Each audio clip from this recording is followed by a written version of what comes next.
হুসাইন একবার বিশ্বনবীরে প্রশ্ন করলেন, নানা মানিল আমজাদ ইলাল্লাহ, বলেন তো নানা আল্লাহর কাছে কে বেশি দামি, আপনি নাকি আমি?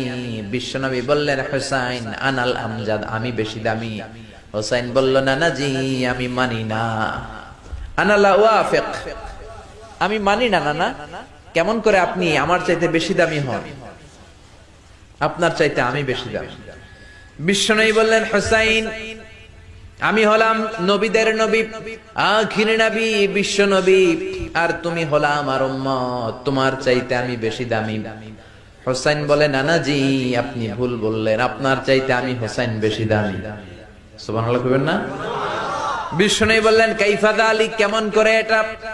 হুসাইন বলল, নানা জি তাহলে বলেন তো আপনার আব্বার নাম কি? বিশ্বনবী বললেন, আমার আব্বার নাম হলো আব্দুল্লাহ। কি নাম? হুসাইন বলেন, আনা খালি